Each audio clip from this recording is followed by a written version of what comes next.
Hey, we are live. We are live. How you guys doing today? This is Nutty Long Poetry, and I'm here with another episode of They Took My Choice Away Survivor Series. Today's topic is going to be on um, the gift of parent accountability. And I have my sister, poet, um, and friend, Mary Jane, here with us today. And I'm getting ready to bring her on. But before I do, I just want to take a few minutes just to make sure that I'm sharing it to the right platforms so that everybody has an opportunity to see this episode. So just bear with me one moment, please. Thank you.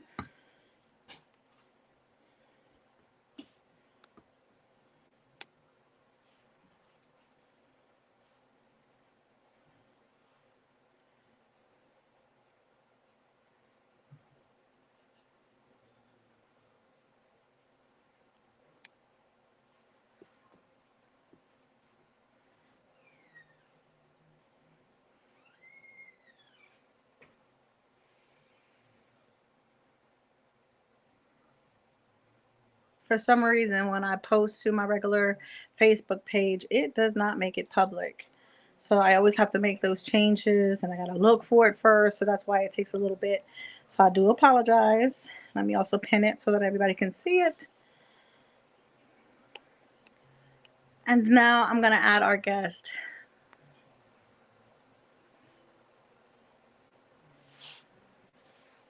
Hi, Hey, Miss Mary Jane, how you doing?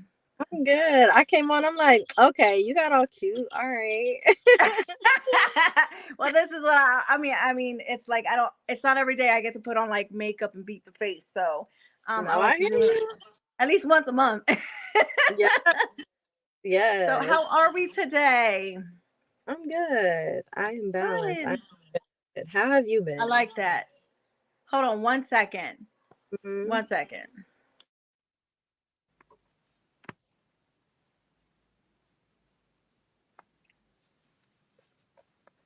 So, I have my grandkids. I got everybody here. All of my adult kids. I did Sunday dinner, so everybody is a little still loud. That's why I was a little late today because I'm trying to No, get everybody like calm down. I'm trying to do. I'm trying to you do see, I'm this in the right, car. See, and I'm it in the picks up car. So everything. See, and you had to do the same thing. Lord have mercy. my But neighbor. that's a parent life. You know what I mean?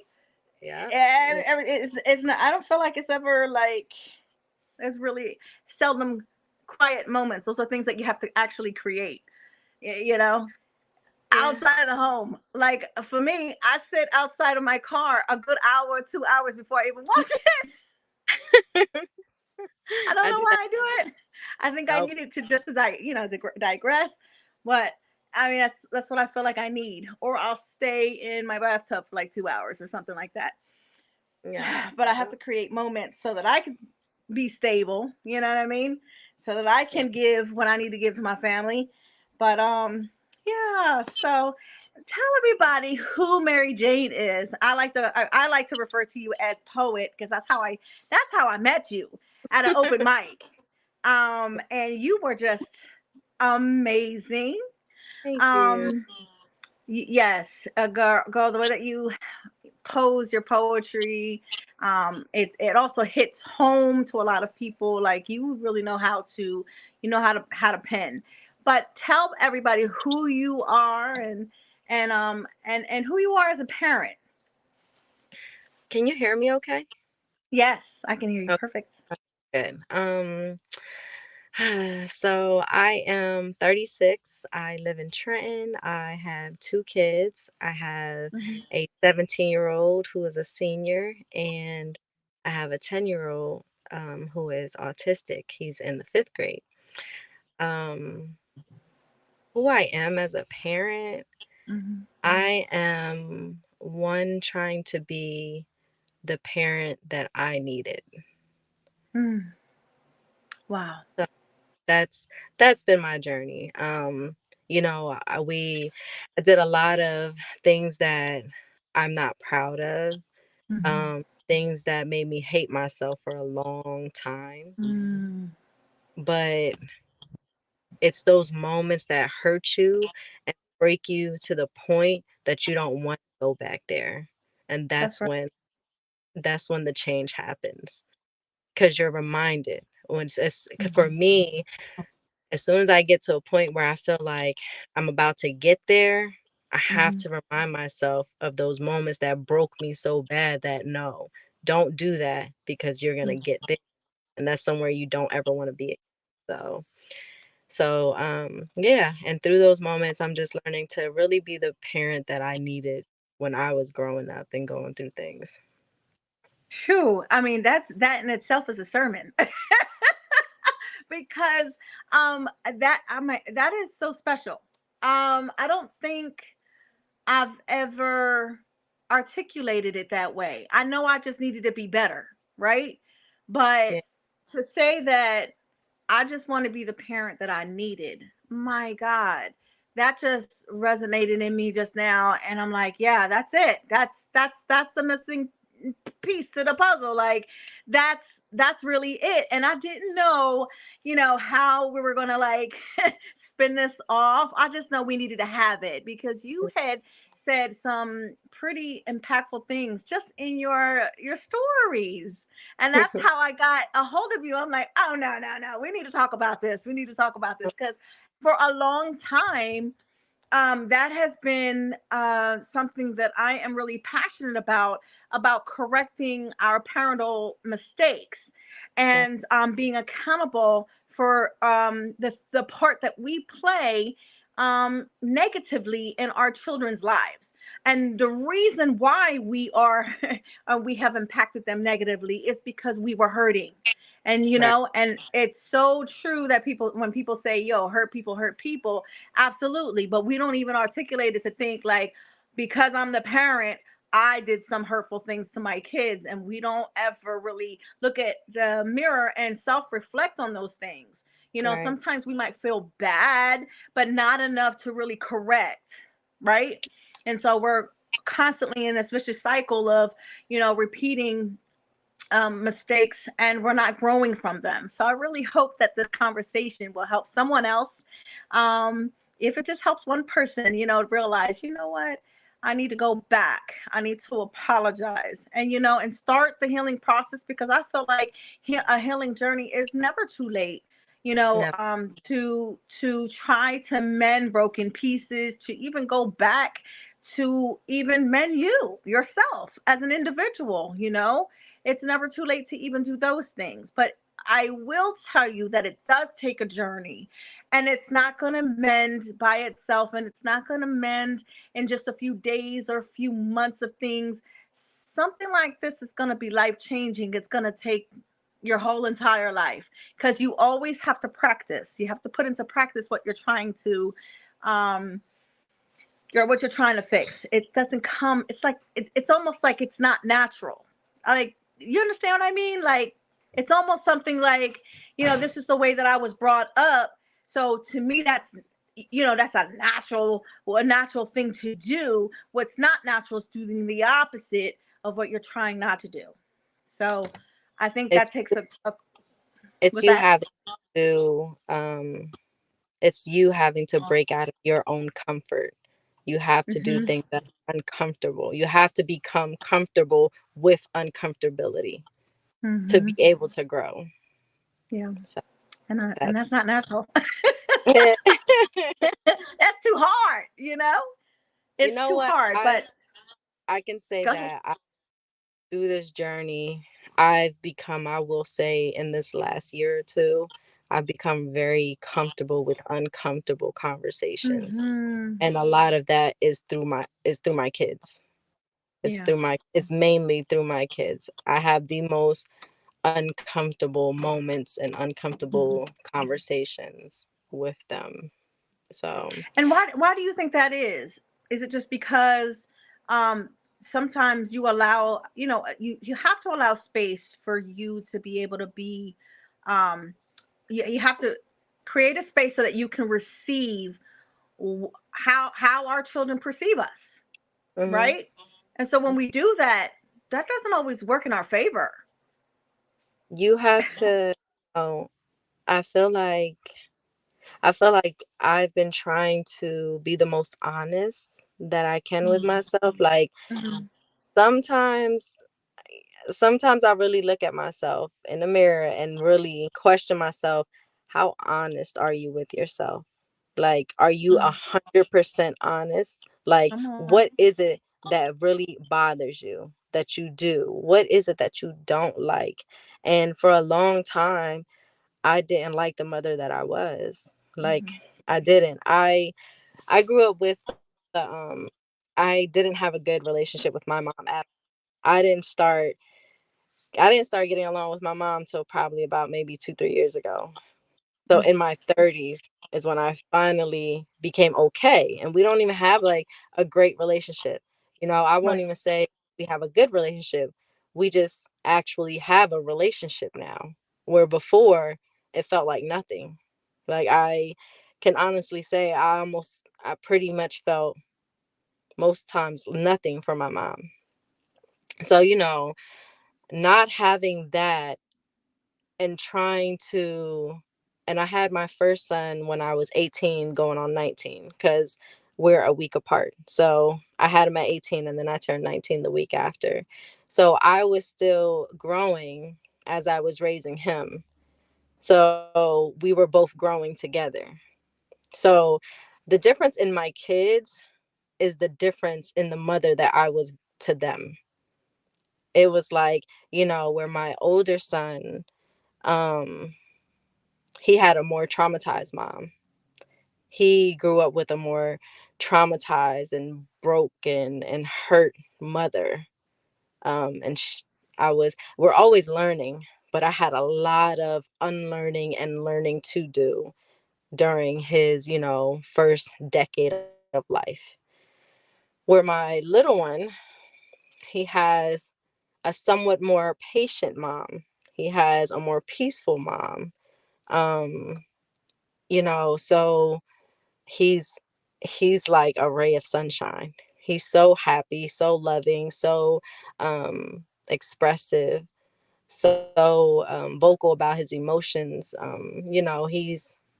And that's the difference in who they are right now as people, because they both grew. Like, my older son is, he's going through his teenage phase. He's going through his teenage phase where he's trying to figure himself out, and he's done some acting out where he's gotten himself into trouble, doing things that aren't so good. But I've been there, right? I've been there. A lot of us have been there. And the way Right. that mom reacted to me is not how I want to react to him, because it didn't do me any good. You start acting crazy on me and start calling me out my name, start, doing, just lashing out on me. It's only going to make me do worse. Is only going to make me do worse. So, I just, throughout this teenage phase where he's doing not so good things, I just try to remind him that I love him and that I'm proud of him and that I'm always sorry. Like, I have no problem apologizing to my kids, because they need that. They need that. They need to know that, you know, that they're not always wrong, That's like, right. and we're not always right. So, Whew. any moment that I'm any moment that I'm wrong or I'm upset, if I do something that I didn't like, I apologize right away, Hmm. because I don't want them to sit on that. I don't want them to No. sit on anymore, because before, I've realized how long I've sat on it for Hmm. my mom to hurt me the way that she did, and never checking to see how I feel, never. Hmm. I just recently told a friend that for the first time ever in my life, my mom asked me if I was okay for the first time at, like, in my 30s. Like, in my 30s, I'm 36 now. And in my 30s, probably maybe like 3 years ago, for the first time ever in my life, she asked me, "Are you okay?" And it was so weird. It was so weird, so foreign. Like, I've How did never, you respond to that? um, and at that time, I was going through like a medical procedure when she had asked me that. And she even, further asked me, like, why didn't you tell me? I would have cooked for you. You wouldn't have had to worry about, dinner and stuff for you and the kids. And she doesn't live far from me. Like, she's walked to my house before to just drop off food. Like, just stuff like that. And my mom is not vocal. She's not a she they're foreign parents, they're not very expressive when it comes to their love. So that's her way. I take it now as an adult and having to understand who she is as a person, and trying to understand that I don't, take into consideration, that I don't know her history. I don't know how she was brought up. I don't know how she was treated. My parents went through a war in their early 20s. Mm, So, you know, considering all of that, I don't know what you went through, but I had to learn to forgive her for how I was treated. mm-hmm, I had to, but I saw that she was slowly changing herself. And that's what mm, helped me. What helped me be open and willing to forgive her was the way mm-hmm, that she loves my kids and the way my kids love her. Because I was always a person who, even if you couldn't change for me, if you were still able to change even for the next person, I am still mm, happy for you because you needed that. I didn't need that for me. I wanted it for you. And that's for anybody that I deal with.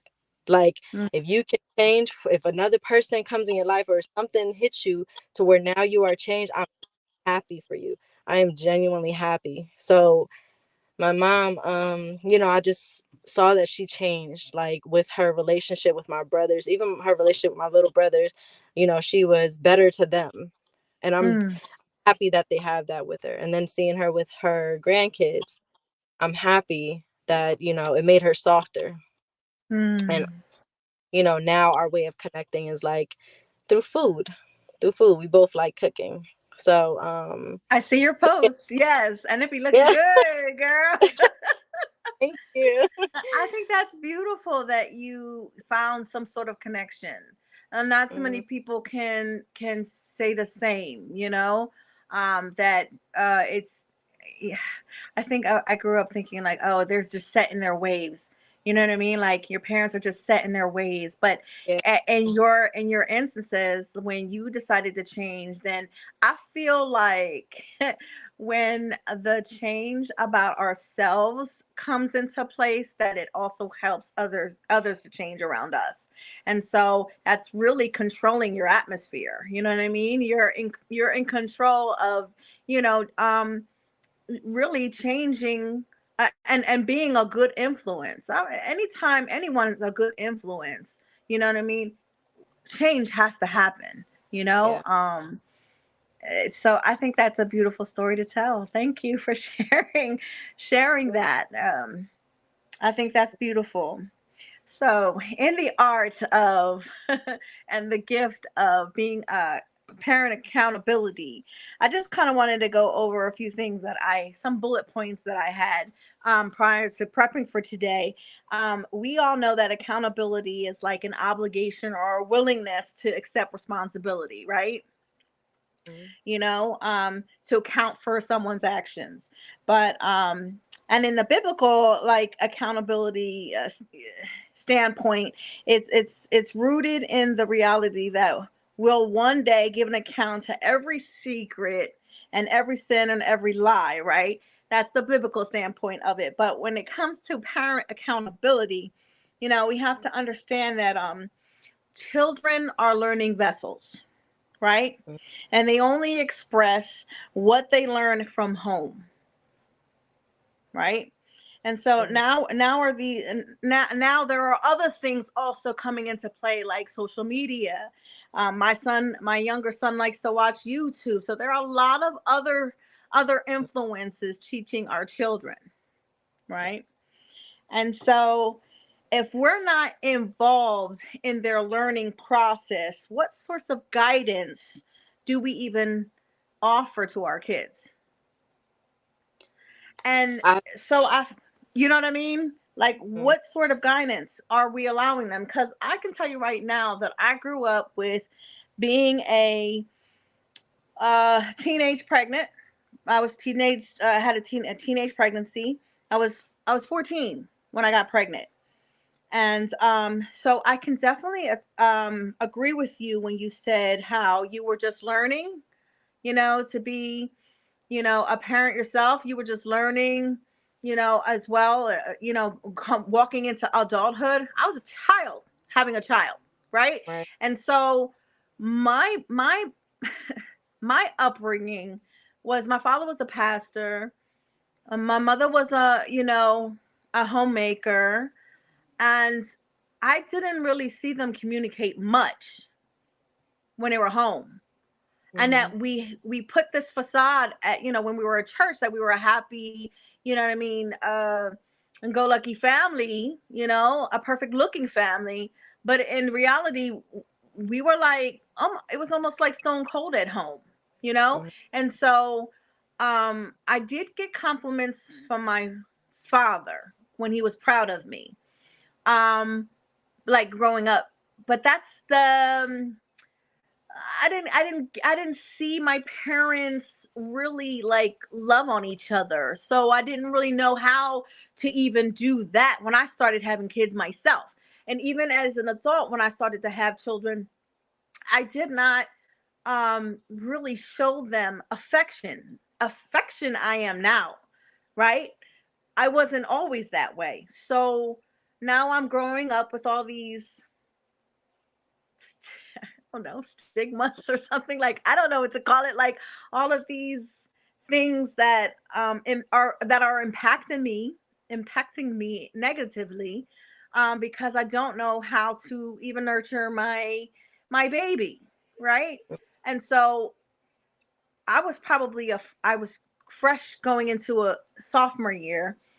um so you're looking at, I'm still trying to grow up. And so my dad was so disappointed when I was pregnant. I think he was more concerned about whether or not he was going to have to uh, like stop having to preach, right? Because of what I've done, how that's going to impact the ministry. So that weighed in on me, right? And so I'm looking, I'm like, I feel so ashamed, but the one thing I always I knew how to do was, all right, I made my bed and I got to lie in it. That was something that my dad taught me when I was little, like, okay, this is your mistake, this is your problem. Now you have to, and that's how I was raised. Like, I listen, it took him one time to tell me, hey, money don't grow on trees, when I asked him, hey, I need some money for some Pampers. And when he said that, I was 15 years old. You know what I did? I picked up the phone and I started calling around to see who could hire me at 15 years old. And I got a job, like literally the next day. And that was the last time I ever asked my father for any money. So now I'm learning that I have to provide, right? That's just what I have to do without even being taught, really. I'm being taught from a distance because I'm looking to see how he's handling things, and I got to be just like him. So now I am starting to work at a point where I'm 15 years old. I'm supporting my daughter. I've never asked him for another dime. 17 years old, I get a banking job. He was so proud of me. And now that's another level of, okay, I'm being recognized, in another part of my life where, okay, that feels good. So now i'm I am working on, all right, I have to exceed in this position, so then I become a supervisor, and then from there I go to the next job with all everything that I've learned. And now I'm constantly looking to feel that same high of my dad's approval in my work. So now I'm a workaholic. You understand? You see how the momentum started going. And so that was my main focus. And I felt appreciated and adored and whatever you want to call it when people are workaholics. Like, I needed to exceed. Like, it was so important to me. And so raising my daughter, my mother did that for me. It wasn't until I was about 19 years old where I got my own place, and then, and the rest is history. I'm getting into different relationships, and I don't really know how to, I don't know what love really looks like, so those aren't working out either. And then you get into, not to mention that I've been sexually molested, as a kid, so that all of that was working against me. Mm. So I'm saying all that to say that my parenting was not very well. It wasn't good. Like, I didn't know how to communicate. If I was frustrated, I yelled. You know what I mean? I might have cursed them out. You know what I mean? I might have said a lot of things that really broke, that could have broke their spirit. And at Right. times, I probably did. You know, I'm here trying to. I'm not really. I'm not connecting any of that. So here we are. Uh, we're talking, I'm now 40, I'm almost 48, and now it's like I understand the importance of parent accountability, because I'm looking at my kids and they're doing the very same thing that I did.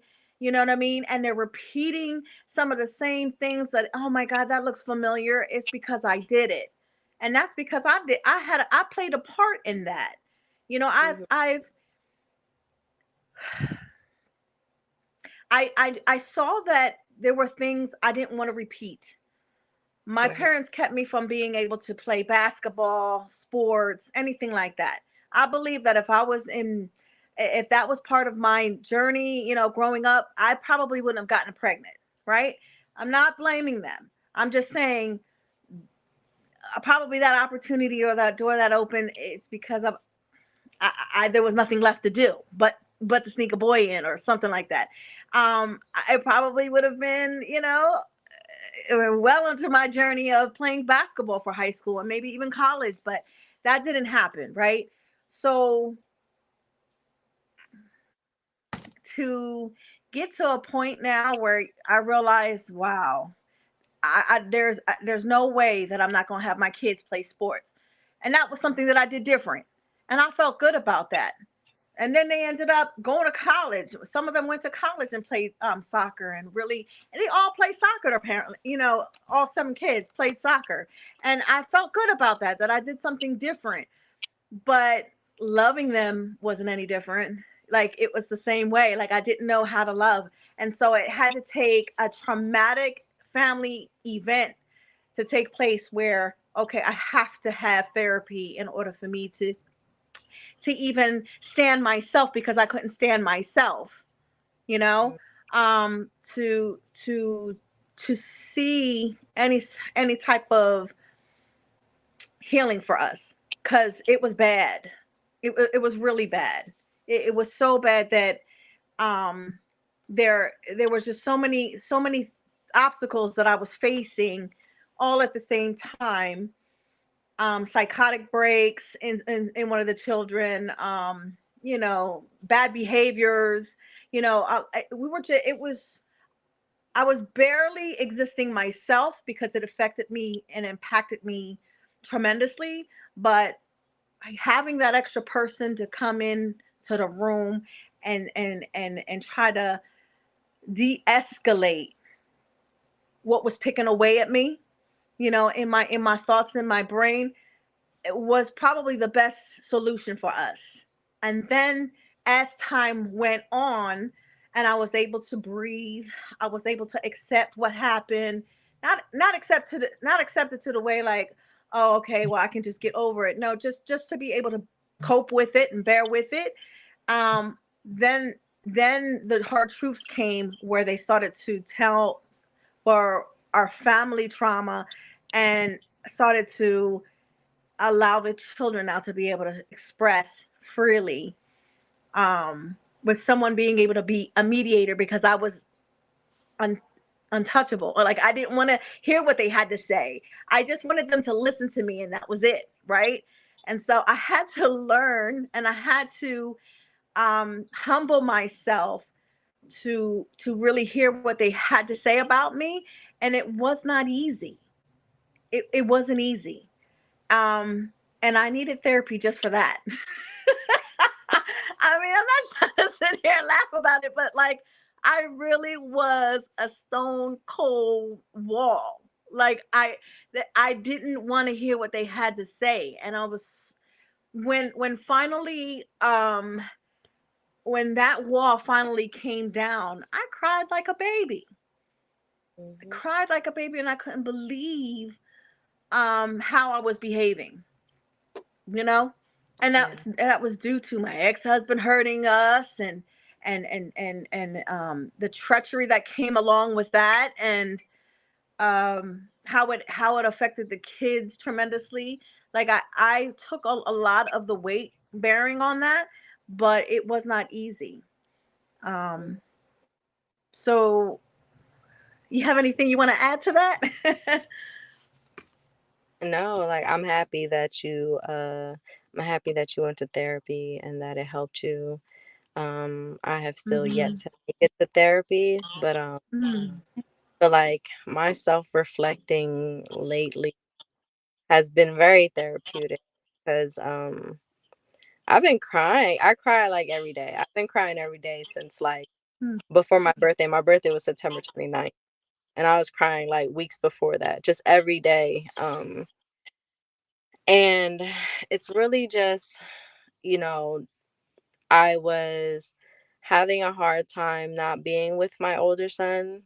Mm. Um, right now he lives with my mom. And Okay. at first it hurt. At first it hurt because, of course they're your baby. Like we want them around. We want to know they're safe every night, every day.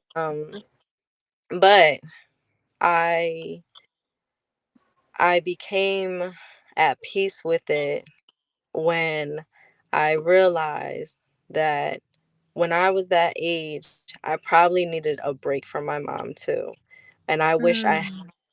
I wish I had a relative to go stay with, which I never had because we came over here. I was born in a refugee camp when I was 3, and we came over here Right. when yeah, like when I was 3 years old. So, as far as like blood relatives, all I know is my immediate family, my parents and my brothers, and whatever kids we had. But outside of that, I don't have like real aunts and uncles and cousins that I can go stay with, or I never knew any of my grandparents. And I wish I did. I wish I had that, but I'm Mm. glad my son has that, you know. That's beautiful. And thank you. And at this Mhm. time, I feel like it's probably time that we both need. Mm. We trigger each other. We Mm. How you said that you have moments that broke you to making you want to go seek therapy and stuff.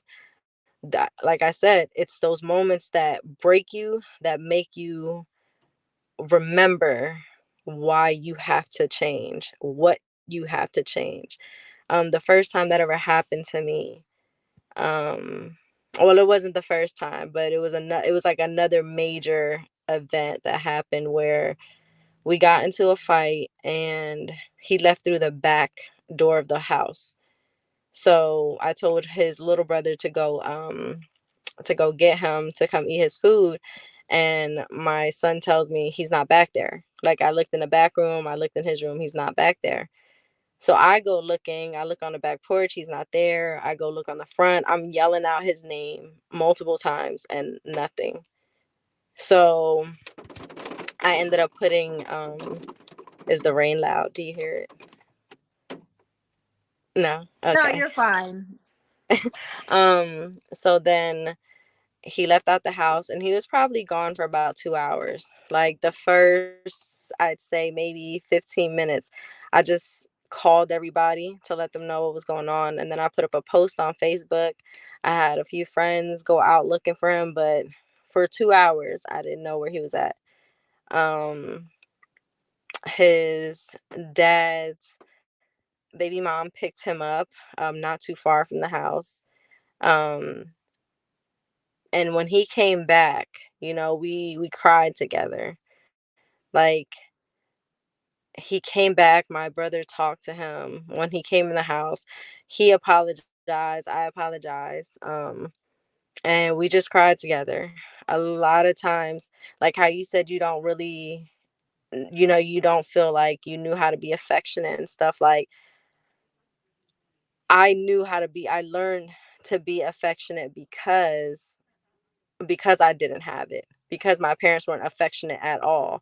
And like, so, I would annoy my brothers. Like, I would, sometimes try to hug them or something. I'm always telling them I love them.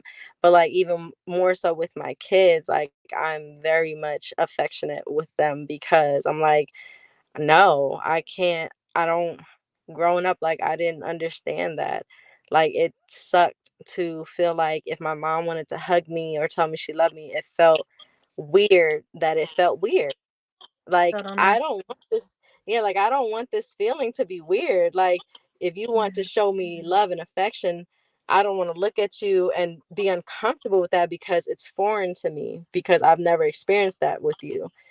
So, just remembering that I didn't want that feeling for my kids. Right. So, so yeah, so throughout this time, you know, when he does go through things, I always try to have a deep conversation with him. You had asked, what kind of guidance, or advice we can give to them.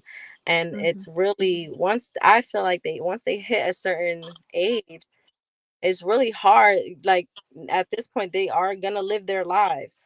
We can't Right. control them. They are gonna do what they want to do. All we can do is guide them, um, Hmm. guide them and pray for them. Like, this year, I have told a few people I gave my relationship with him to God. And Mm. it's like I pray for him all the time. Even the times where he's mad at me or he doesn't want to talk to me, you know, it's there's nothing. I won't say that I'm too prideful or, there's no ego or anything when it comes to my kids. Like, I don't care if I tell you I'm sorry all the time. I want to tell you I'm sorry all the time because I want you to know that what I've ever said to you, what I've ever done to you, the ways that I've ever hurt you, it was me. And Yeah. I had to fight a monster within me to be the mother that I was made to be. So it's like, Hmm. I want you to know that I don't choose to be that way. Hmm. Sometimes, like, sometimes trauma builds up in you and it Hmm. releases itself in different ways. That's And right. mine came in rage and anger. And, you know, I have said a lot of things that I can't repeat it because of how much it'll shatter me. Just to even Hmm. to say the words, like, even think it hurts. Thinking of the things Mm. that I said and the things that I've done, it hurts. It hurts, but I break down and I let it be a reminder to me of how much it hurt him even more. So, things like that, it's like it's just my reminder. Like, when I say, like, things like that make us uncomfortable, right? Because it's like, wow, Hmm. if I did that, I can't believe I hurt you in that way. I can't believe, Hmm. and it's so uncomfortable, but it's it's holding myself accountable, That's right. know, knowing that knowing that I don't ever want to be like that ever again. I have to fight Hmm. that. Like, I can't just, and I tell my kids all the time, every time that I would do something wrong or say something wrong and I would apologize and they would just say it's okay. I would tell them all the Right. time it's not okay. It's not okay for people to continuously hurt you and keep doing the Right. thing and thinking it's okay to just say you're sorry and you keep forgiving them. Even for me, to you, it's not okay. Right. And so, you know, um, I just love on them as much as I can. I try to really, I was never a parent who was scared to cry in front of kids. Like, I let them see me hurt. I let them know when, something is bothering me, when I'm not feeling well, or, if I am sad, I'm not a machine. Sometimes you say things that hurt me, and I want you to know the same way when I say things that hurt you, I want you to be able to tell me. Um, Yes. so Wow. So yeah, just, you know, just really just never giving up. Never giving up on just growing and learning and just trying. Like trying because it doesn't come overnight. Like when I tell you I hated myself for a long time, I hated myself for a long time. And people see this peaceful poet now. I wasn't always this way. I Mm, wasn't. mm, mm. And it's and But God, I think it's but such a God. I think it's such a Hmm. compliment. It's such a spiritual compliment for me when people Hmm. tell me that, I couldn't see you like that. And it just, to me, that shows how much I've grown. Hmm. Um, so yeah, so Wow. now, whenever, like, so right now my son's not really talking to me. I guess he wants his space, but I still text him I love him. Hmm. Um, I enjoy telling him how proud I am of him. To let him know, when he does make mistakes, that we all made them. We all Hmm. make them. It's just that you have to be careful in your choices because one Right. mistake can cost you your life. It can cost you your life or it can change your life completely. And those are the choices you have to be careful of. Other little stuff that we can get past. All right, it was a mistake. Don't make it a habit. Because when you keep Right. repeating, now it's not a mistake anymore. It's a choice that you just keep making. And I just want to guide him into, making better choices. And I try to Hmm. remind him that he doesn't have to live a hard life. Like, I don't want you to live a hard life like me. I don't want you to struggle. Like, I don't. I want you to understand and learn how the world works so That's right. that you don't struggle later in life. You work through that hard stuff now, Right. and then you'll be able to enjoy more of life later. So, yeah, That's awesome. thank you, thank you. Hmm. Yeah. I think it's important for parents to create a safe environment for our kids to come to us to talk to Yes. us. I think I did not do that very well at all. I would always tell them, "Well, why didn't you say something to me? Why didn't you tell me?" Because of the way that I probably was going to react, or you know, those are the many things that I would hear along the way. I'm like, look how you're acting now, um, I I stand by. It's never too late to try No. to rebuild the bridges that we might have burned. Right. Our kids, if they, when you truly love your children, right? Your children know that you love them and that you mean well and that they want to have some sort of relationship with you. But if they've written us off, yeah, you're going to have to work double time and but understand you have to be at a place where you're also whole.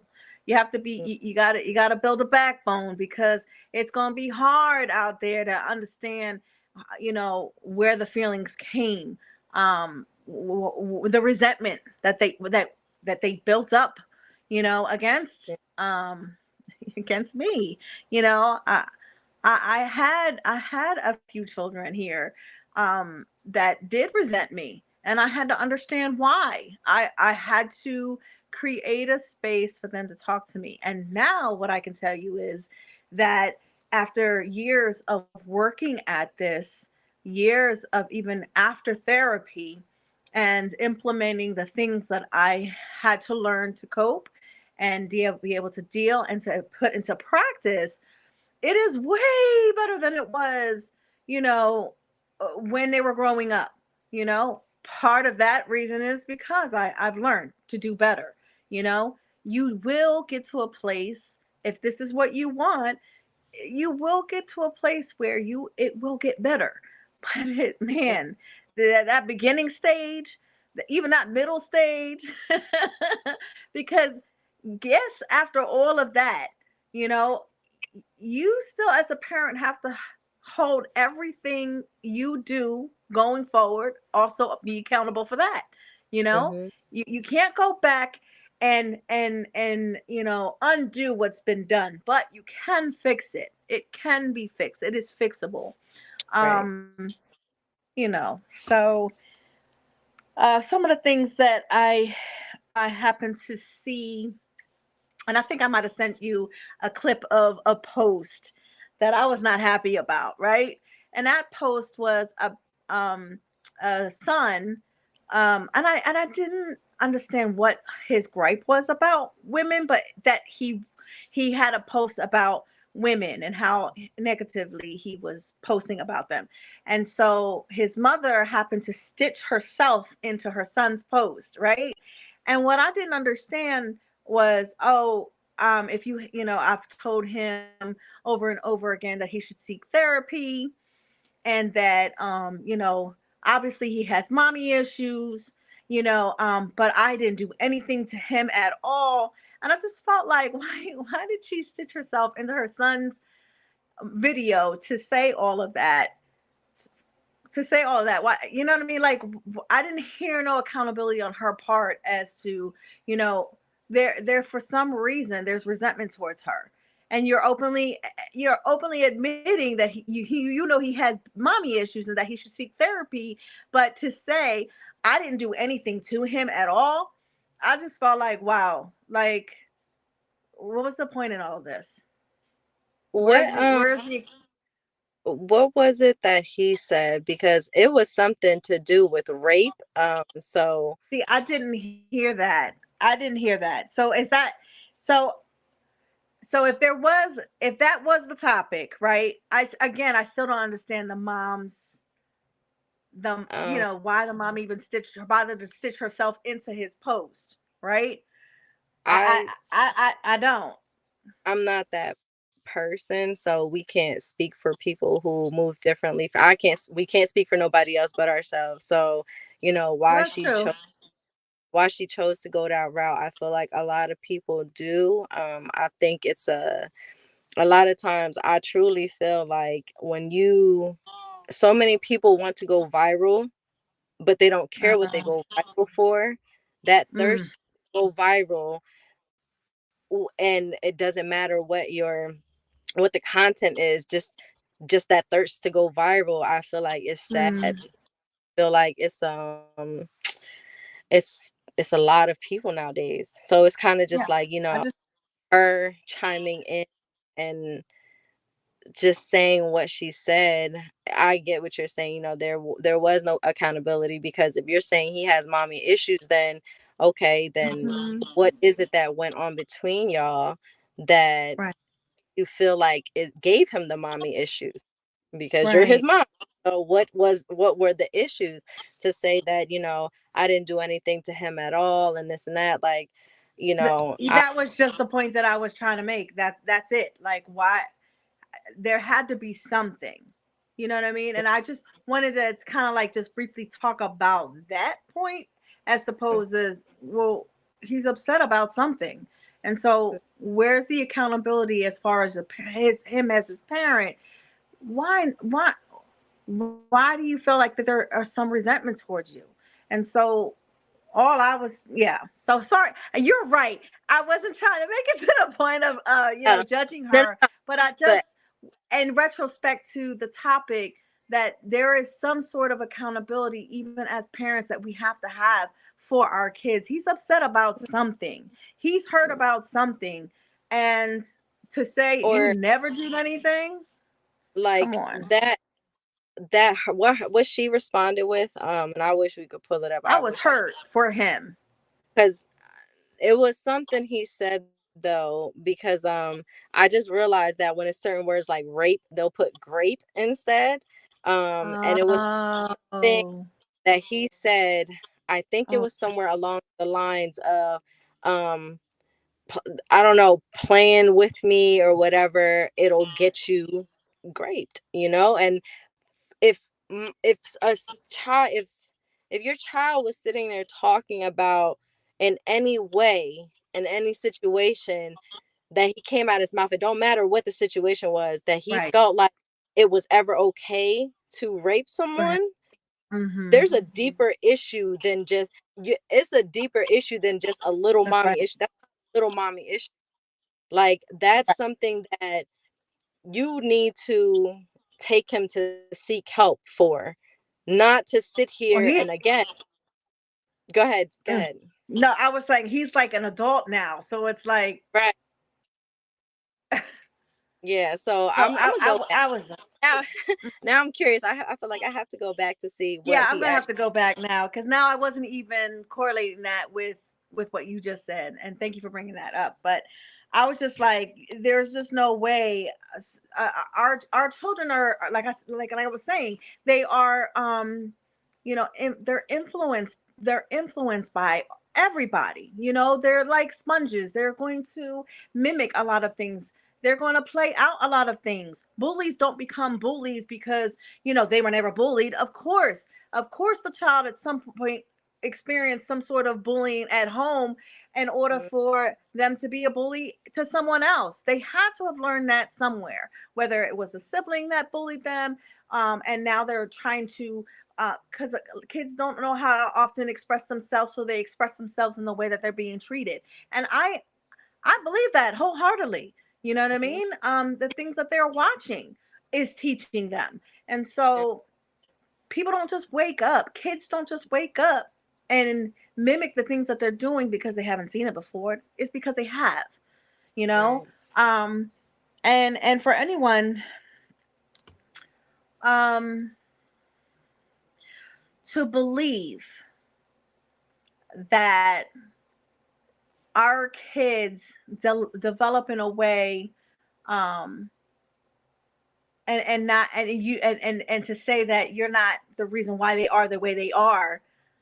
uh, there's some sort of development there that happened, that yeah, whether it was a lack of communication, lack of being able to talk those things out, talk those feelings out, but you impact your child in a way where, whether negatively or positively or whatever, you impact them in ways that we as parents sometimes may not even understand. We look at them and like, I didn't raise you like that. No, but did you help guide them? You know what I mean? And so I'm we have to help guide our children, even through adulthood sometimes, because I just had a conversation, a beautiful conversation I was having with my 23-year-old son who moved out on his own. He's the one that graduated from college. I mean, he did everything.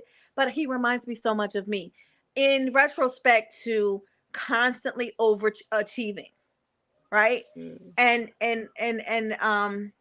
And then when everything starts crashing down in on him, he does not know how to handle it, right? Yeah. And so thank God he's able to call, he's able to talk to me and we're able to talk things out, and we can get really good conversation in about it. But we just had a conversation probably a few days ago, and he really just kind of poured his heart out. But if I didn't develop a safe space for him to be able to do that, he wouldn't have called me. He would have called somebody else, you Right. know? Yeah. So if anybody who is watching today takes away anything of what we're talking about today, how important a parent accountability is really detrimental to the relationship that you're going to have with them in the future. Um, we want to be good influences. I believe wholeheartedly that's what every parent wants to do, or wants to be. But sometimes we need help doing that. You know. Um, what do you think, Miss Poet Mary Mm. Jane? Um, I feel like my son is absolutely a teenage me. Like he's very Hmm. much except I was probably a little worse than him. But that's why I have the peace I have now in dealing with Amen. him because yeah, I don't want to yell. I don't want to Hmm. yell. I don't want to make you feel bad. I don't want to hurt Right. you. I don't want you to grow up and wait until you're 30 okay with me. I always Hmm. know I want to be one of my son's best friends. Like, I want to, like you said, create that safe space for him to feel Hmm. feel enough to come to me for anything, about Right. anything. I tell him all the time, and just constantly reassuring them that it's okay. If you did something bad, just talk to me about it. I've gotten to the point where even if he doesn't talk to me, I want him to Right. talk to somebody. And whoever he talks to, they don't have to tell me exactly what they talked about. I just want to be able to ask, is he okay? That's it.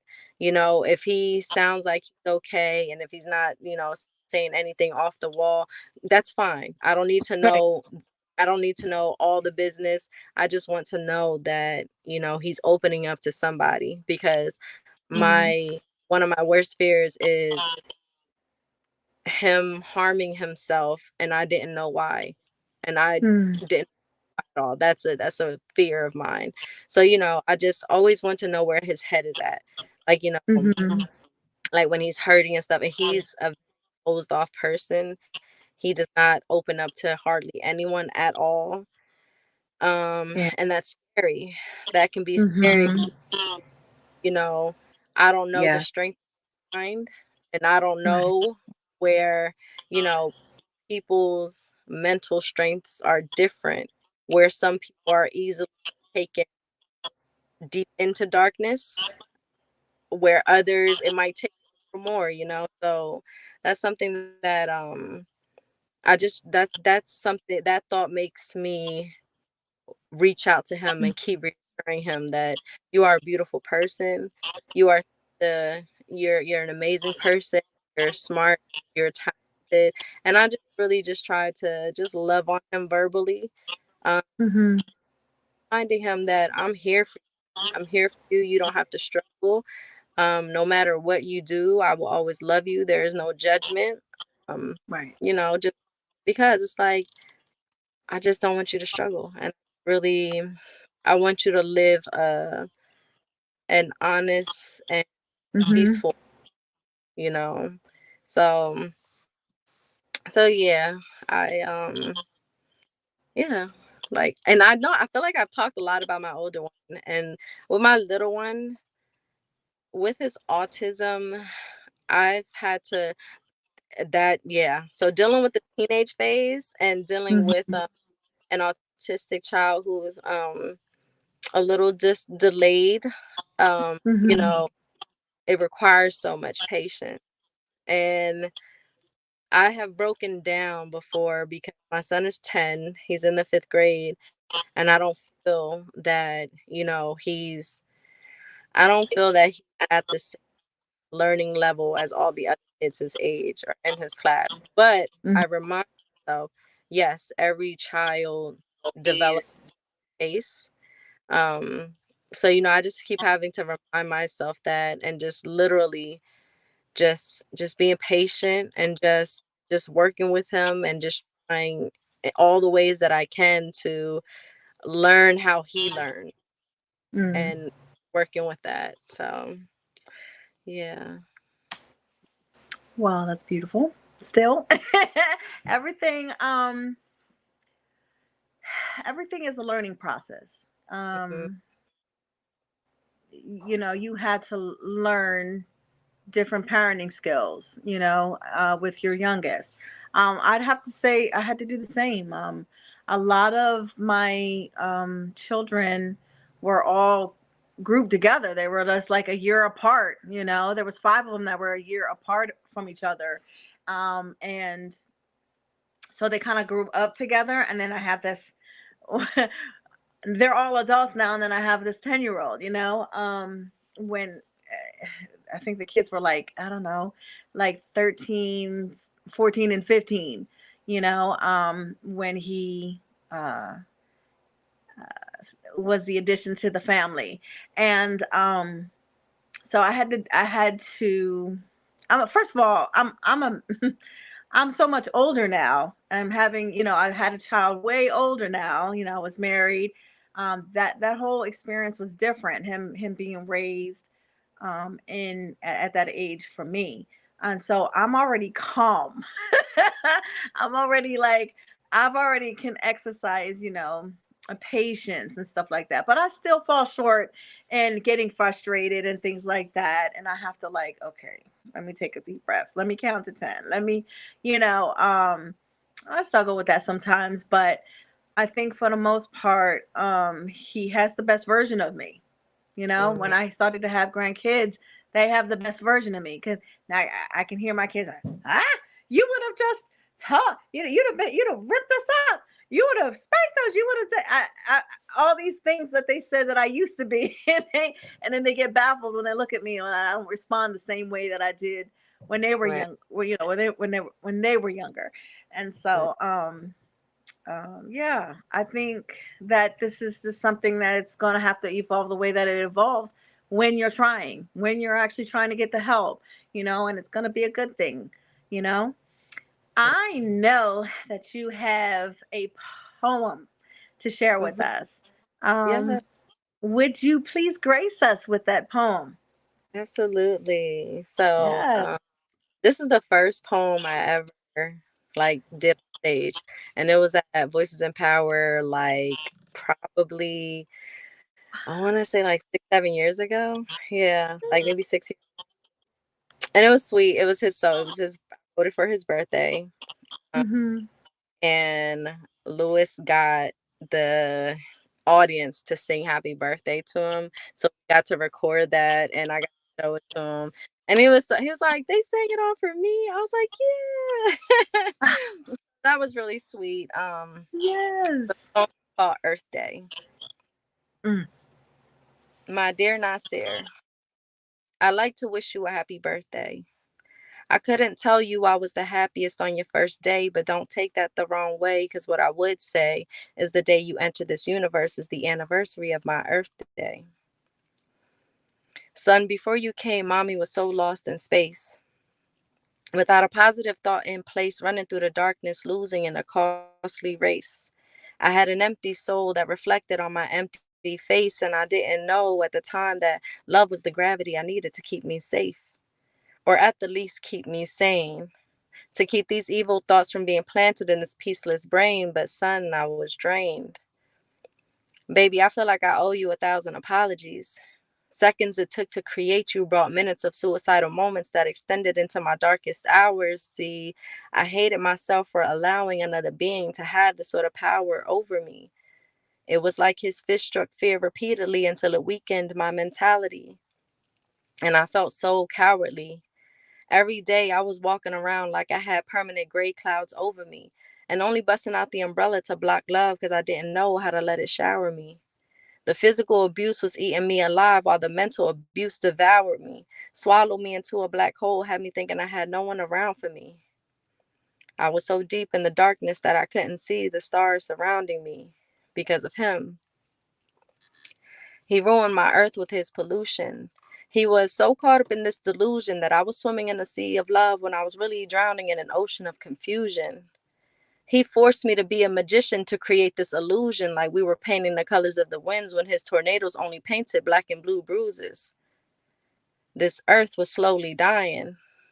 The wildfires of lies were rising while all the water was drying. Mountains were crumbling from the screams of my crying, and the sight of his tsunami was a sign that there was no more trying.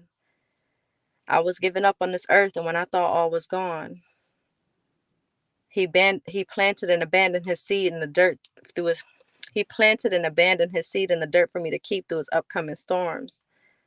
Days and weeks passed, he sent hurricanes and earthquakes, and I didn't care what damage he did to the earth as long as my seed was safe.